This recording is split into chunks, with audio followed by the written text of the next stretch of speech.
superintendent here for Cowpens National Battlefield, and I just wanted to welcome all of you to the Lantern Tour. It's been about 3 years since we've done these, so we're really excited to be out here tonight and to be doing this, and we're just glad that you guys are here too. So the Battle of Cowpens, it took place on January 17th, 1781. Who wants to tell me how many years ago that was? There you go, yeah. I was like, it's too cold to math. Yeah, so 242 years ago, a battle took place right here, right out there. So that's kind of incredible that we're able to stand here today, and we're able to do that because of organizations like the National Park Service. The lands associated with the Battle of Cowpens were preserved so that we could show you this important history today. When we're able to be out there and standing on the battlefield, you can make a personal connection with what happened on the battlefield. You make a connection with that history and the people and the place. It's a much better way to understand the history versus just sitting there and listening to a lecture, right? So we're happy to be here. We're happy to do what we do and share this with you guys. Part of the firsthand experience, this is another way to experience it firsthand. We have living historians, or sometimes called reenactors, out there. And they're going to be recreating scenes that may have taken place during the battle. You know, we have a lot of books and accounts that tell us some of the things that happened, and some of it we kind of figure out on our own. And that's what they're gonna show you today. So, tough times, perilous times to be on the road, traveling at night. Doesn't look like there's any armaments among them. Got the women folks with them. Looks like maybe some youngins too.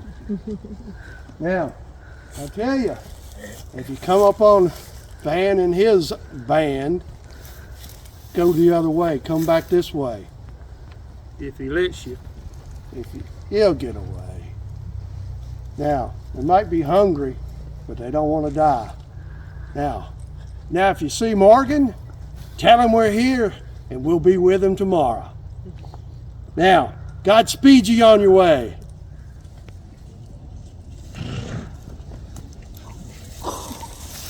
Oh, who comes there? Counterside. How are you gentlemen doing tonight? Cold? Hungry? Where are you coming from? Oh, we're coming from up the road here, just a little ways, about 40 miles. Have you men seen anybody, any of the treasonous rebels tonight? No, but the next picket post a few hundred yards this way fired some rounds earlier. Really? Okay, well, I'll keep our eyes out. You guys have any food by chance? We don't. We were hoping you would. No, unfortunately, everything's been picked clean. Be on your guard if you're headed towards the path of left. All right, we will do. We'll go ahead and move our way out. Stay warm tonight, all right? All right, good luck to you. You ever seen anything like Morgan did today? I've not. He deployed us different than anything I ever saw. I know the three of us were at Camden and we lost half of our men. That was bad. I don't want to remember the glint of them bayonets. Well, they used them today, but they never closed with us. Thank the Lord. He stood us at them three ridges different than anything I ever saw. I mean, he stood us up front, of course, and let us fire first, and we fell back, and the British kept coming, I mean, like always. Then we stood with the militia and fired again, and we broke. I thought the entire army was running, but we rallied behind the Continental. Ah, very good. We don't need more. We've processed over 600 British prisoners here today. It's been quite a task for us. They told us we killed 100 British, we wounded another 200 and captured 600. So that's Victory! 800 in our victory. There's only 1,400 of us to take care of all of them. Have any of you seen my brother? He was with me this morning. I don't know where he is now. Back. Please, if you see him. So we've got all types. We've got enlisted men. We've got one officer left still that we're processing. He claims to be an officer. I'm an officer. He's a bit cheeky and quite grumpy, but we'll deal with that. Y'all capture those prisoners where? In the battlefield. Here or somewhere else? Cowpens. The Battle of Cowpens earlier today. Gotcha. Yep. It was 14. Where do you take them once they've been processed? That's a good question. Yes. You're not going to send me to Pennsylvania, are you? We might. Continental Army is running some prison camps in Pennsylvania. But the problem is, as I said, Keep him over there. there's 1,400 of us. We barely can feed ourselves, and now we have 800 more mouths to feed. It's a huge problem. The officer's not a problem. He may be grumpy, he may be cheeky, but he's an officer and he's a gentleman. He knows how to conduct himself in society. We'll ask him to sign a parole paper promising not to re-engage in South Carolina in combat, and we'll turn him loose, and he will either go home to his family or go to Charleston and have a nice dinner and some wine. He knows how to conduct himself in society. He's a gentleman. The other ones are more of a problem. We have all these soldiers and non-commissioned officers. They're not gentlemen. If they break their word, it doesn't embarrass their family. If the officer breaks his word, it embarrasses his family, and he cannot afford to do that. So, we can send them to prison camps, but it means we have to have soldiers to guard them and transport them and feed them. That's a problem because we still have Cornwallis out there that wants to kill us. We could parole them and ask them on their honors not to re-engage in combat, and most of them, that's what will happen.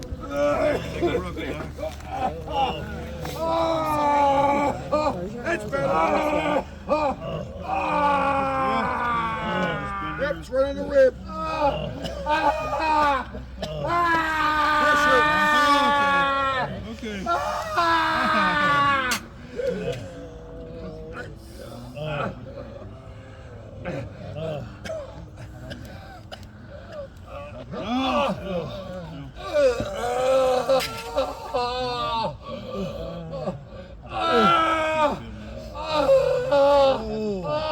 Right on the bench. You gotta give him some rum. It's not fair. We're out. We don't have any more to give. Soldier? Soldier? Start. Wait, no, that'll hurt more. But in the long run, it'll actually make it feel He's better. gone. It'll heal better. Promise? Promise. Another one lost. Well, can't win them all. Come here. I need to check it. Set it. Everyone okay? Any injuries? We have an opening. Did you say your feet hurt? Your feet hurt? Any injuries? Bullet wounds? How's your teeth? Great. You don't have a cold? Nope. Your runny nose. That's bad humors. Where we got runny nose, that's leeches. And I got fresh leeches in. No. When we were at the British camp, I didn't catch this on my first tour. I'll do it in a second.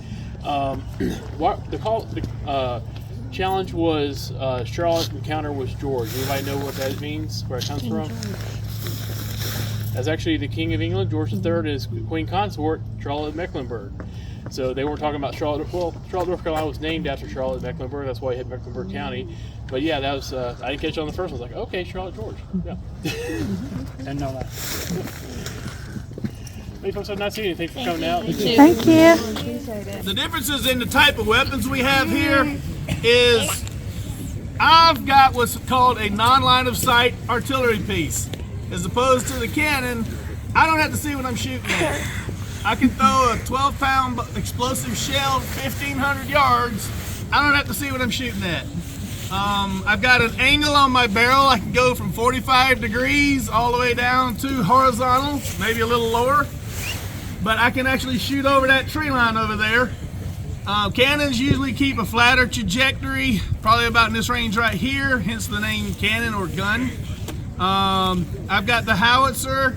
I'm a go-between the cannon and on the other end of artillery, the mortar. I can fire the shell of a mortar, but I can also fire grape shot if I go in a horizontal position.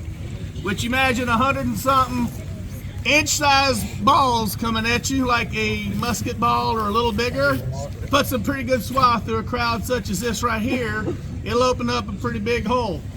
Now, I've got the mobility of a cannon with the field carriage, as opposed to a mortar that's a block of wood sitting on the ground. It's a mortar, which means it has a high angle of trajectory down in. It shoots the ball high in the air. If I had a comparable mortar to this, which we do have, a 4.5-inch Cohorn mortar, it'll throw a 12-pound explosive shell 1,200 yards. but it's there. It's 135 pounds if it's a heck of a thing to move by 2 people alone. But I can move this around the field a lot better. And I use the demo. Anybody who's ever cut grass with a mower with the small wheels, how hard that is to move across bad ground.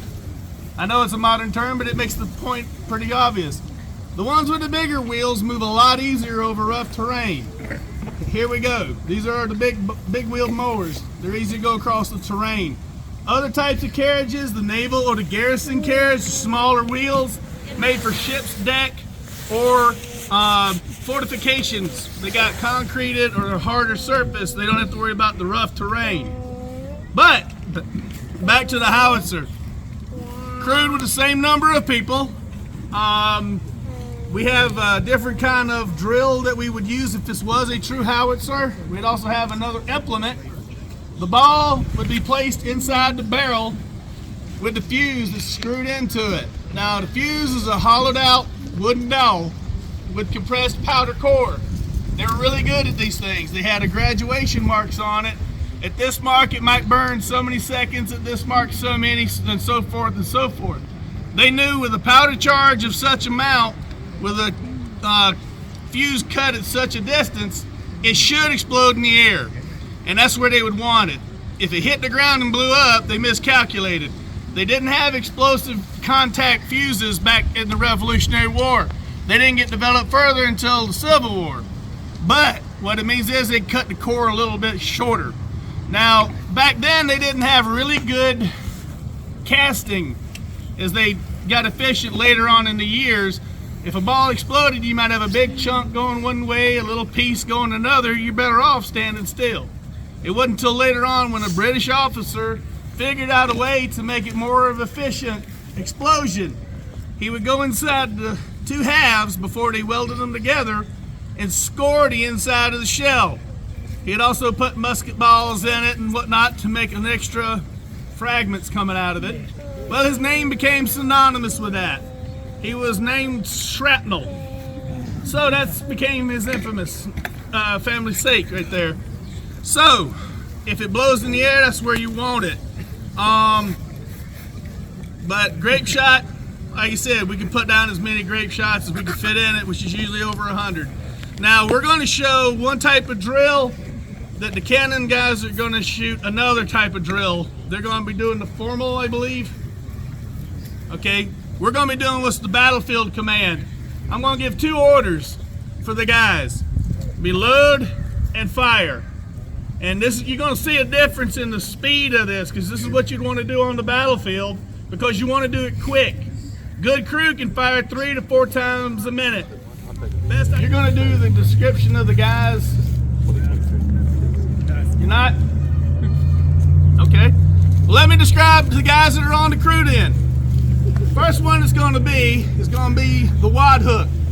The gentleman standing right in the middle has a twisted piece of wire or iron. His job is to clear the weapon. Any debris that was in there, any kind of cartridge that was beforehand. Back then they had linen bags. We don't use them for safety things, but it would still hold an ember in there. You don't want to run a fresh powder charge in on top of a burning ember. So he would catch that, pull it out. The next gentleman would be the sponge rammer. Oh, it's still over there. It has a wool or some kind of pelt or whatnot on one end. It was wet. It was not soaking wet because powder doesn't like to fire in wet weather. You don't want to drown the barrel. It's not designed to clean it. It's designed to extinguish any sparks that are there. Let's get into a sword fight with a tree here, guys. Anyhow, what it does is extinguishes any sparks that were not caught by the wad hook. It does remove some debris that it won't catch. That's part of how it goes. The other end of this particular implement is called the rammer staff. This is a muzzle loader of giant proportions compared to the musket, but anything that goes out has to first go in the barrel. Now, when the round is introduced to the front, he runs that down to the back and packs it tight to make sure it seats well. Because if you don't, you just made a bomb. We don't like bombs because we like the thing to go off. After he's done, the pick and prime man he's got a non-ferrous piece of metal that he uses to run down the touch hole, punches a hole in the bag. He also has a leather implement on his thumb called a thumb stall. When the gentleman with the wide sponge rammer is working, he has his thumb over the hole. Keeps air from going in and out to fan any flames or sparks that are in there. You don't want it to do, it'll keep it and might not put it out. After he's punched the hole in there, he gets a quill or a primer of some sort and introduces it into the touch hole. Once he's done that, he covers it and looks at the gentleman with the next implement. It's the lens stock. This is what sets it off. We don't have a trigger to pull, we don't have a flint and steel, we don't have something like a musket. We basically have a rod with a piece of cotton rope that's been treated to where it holds a hot, slow-burning ember. That's pretty much his job. Make sure that thing stays on, stays lit, and he touches off the gun when it says time to do so. At that time, the cannon will go off. Now, I didn't mention one guy. He's the one that tends the cartridge box way back. It's set way back because these guns do recoil if they're shooting live. They can go up as much as 9 to 10 feet depending on the terrain and charge you use. And you got to give them clearance so they'll be able to make sure they don't get run over. His job is to make sure the rounds brought up that's called for. He also lets the commander know how many rounds are left and make sure that the right rounds are brought up. All right. Like I said, we're going to do one round, one drill dry, then we'll do one round as with the round. All right, gentlemen, have a care. Man to piece.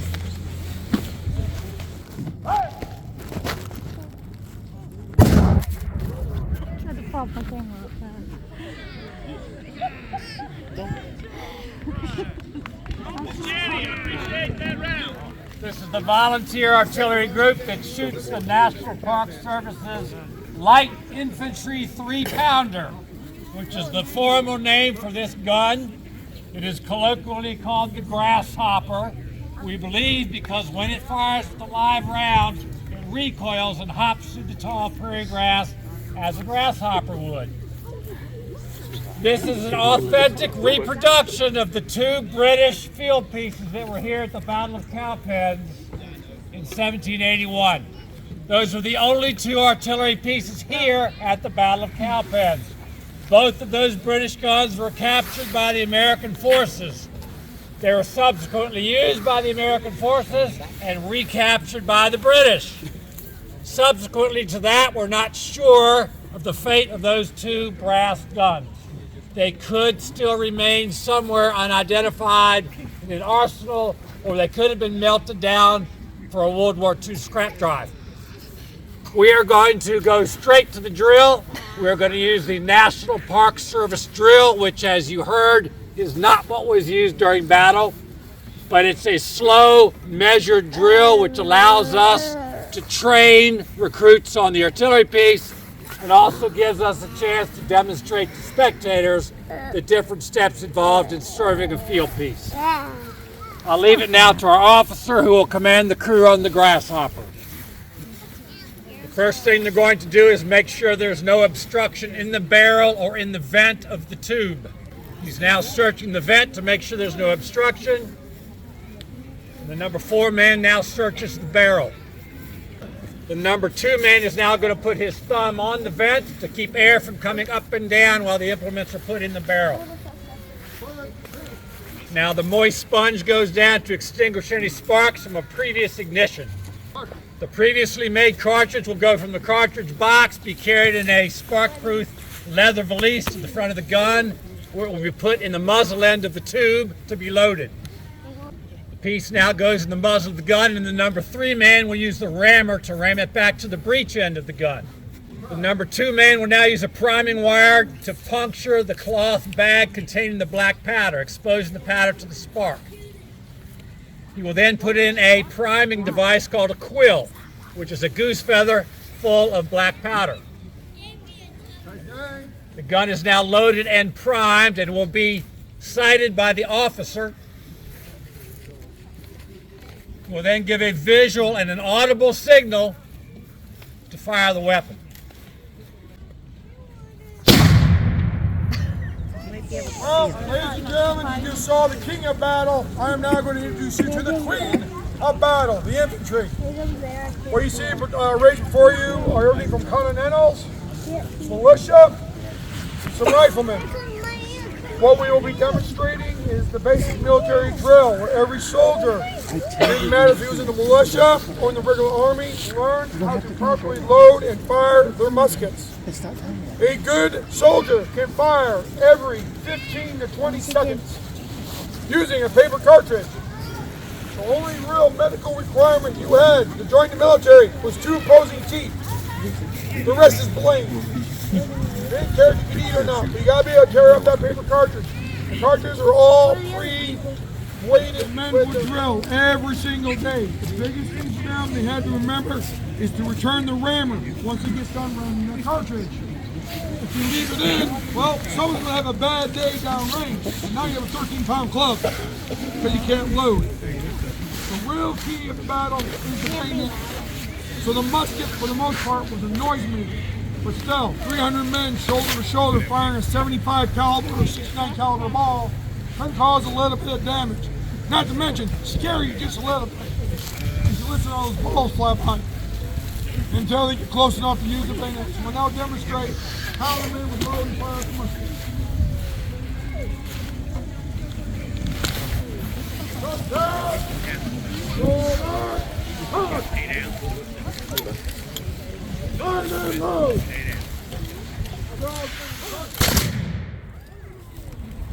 Next to him, though, is a kind of a different looking fella. Not exactly in a uniform, right? But he's